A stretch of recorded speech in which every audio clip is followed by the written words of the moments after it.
Our third honoree tonight has shined on the international stage as Angelo Ruggiero represented Harvard and her country with great pride during an impressive career as an Olympian. Once again, please watch the video screens as Dick Enberg chronicles her career. There's certainly no need to defend Angelo Ruggiero's selection for tonight's great honor, as her star has shined brightly in the classroom and on the national and international stage as one of the world's greatest women's ice hockey defensemen as she played for Harvard University and Team USA. Ruggiero earned her first Team Verizon Academic All-America at-large honors during her senior season, in which she also received the Patty Kazmaier Award as the nation's top female ice hockey player. A three-time team MVP for the Crimson, Angela was a four-time All-America selection while also being named as a recipient of the NCAA's Distinguished Top 8 Award for her success in competition, in the classroom, and in the community. Shakespeare must have had Ruggiero in mind when he penned the famous phrase, "All the world's a stage," as when the lights of the Olympics shine, she was at her best. Angela helped the United States strike gold at the inaugural women's tournament in 1998 in Nagano, Japan, while also capturing the silver medal in 2002 in Salt Lake City and again in 2010 in Vancouver. Ruggiero received international recognition in 2003 after being named as the United States Olympic Committee Player of the Year and voted as the best female player in the world by the Hockey News. She was the first woman, non-goalie, to play professional men's hockey in North America, playing for the Tulsa Oilers alongside her brother Bill, while also earning a place in the Hockey Hall of Fame as the first brother-sister duo to play pro hockey together. Off the ice, Angela was elected to an 8-year term on the International Olympic Committee in 2010. A member of the board of directors of both the USOC and the World Anti-Doping Agency, Ruggiero also has been a trustee of the Women's Sports Foundation since 2008. A champion on the blue line, Angela has set a blue ribbon standard for excellence to be emulated both on and off the ice. And tonight, we proudly welcome into the Capital One Academic All-America Hall of Fame, Angelo Ruggiero. Ladies and gentlemen, from Harvard, Angelo Ruggiero.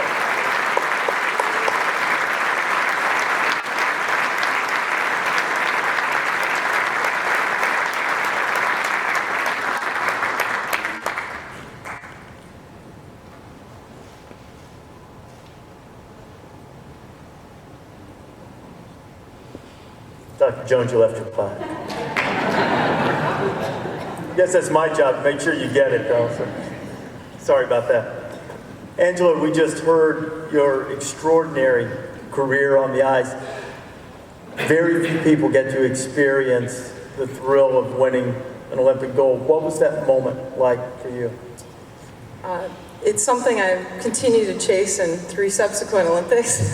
But to hear your national anthem being played and to see your flag being raised, and obviously hockey, a team sport, getting to do it with 19 other teammates is definitely a feeling I'll never forget, and something that I'm just so happy I was able to experience in my playing career, and I hope many athletes get in their careers. I'm sure that it is a question that you are asked often.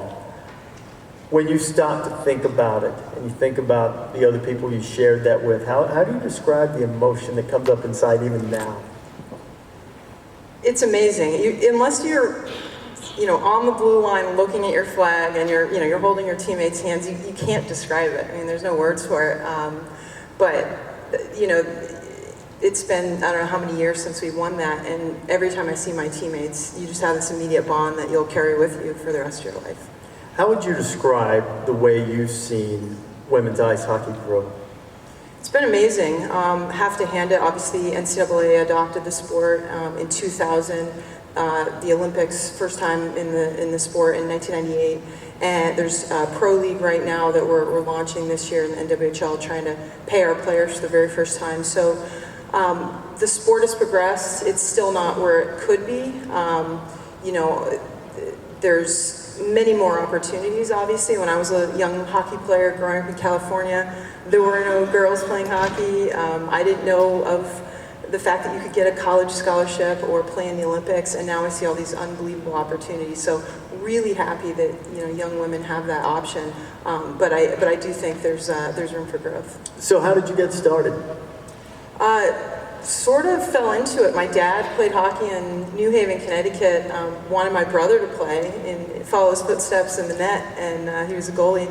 And they asked, in California, of course, there's no hockey players, so they said, "Do you have any other players? We're desperate. We need more players on the ice because it's California and they didn't have enough." And my dad said, "We have a couple girls at home."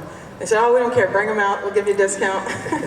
So kind of fell into it. That was a bargain for them. Got the best player on the ice, yeah, right? So I fell in love with the sport. Second grade for career day, put on my hockey gear, showed up to school, and everyone thought I was crazy, but I just loved the sport from day one. How quickly did you know you were good? I had my ups and downs. I mean, I was cut from teams because I was a girl and had that sort of stigma attached, but it actually made me better.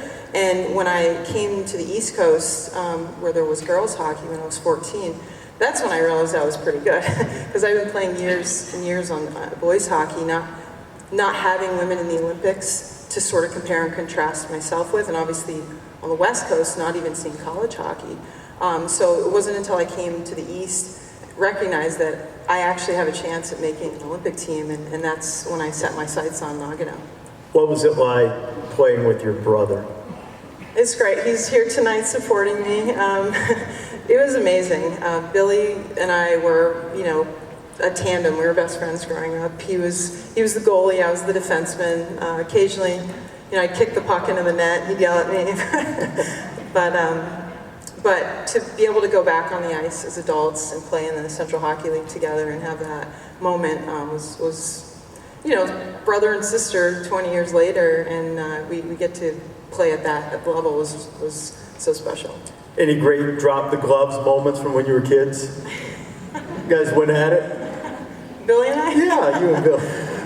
I know there comes a time when sister, it's inappropriate, but it's every brother and sister go at it a little bit. He always said, if you need me to come under the net, I could protect you. But luckily, I grew a little bit quicker than the boys, so I was always I could take care of myself. Obviously, you were a tremendous player, and your accomplishments on the ice are only one facet of the reason that you're getting this award tonight. The academic reputation at a place like Harvard, along with being a student athlete, what was that experience like for you in trying to find the right balance between the two very demanding things that you chose to do?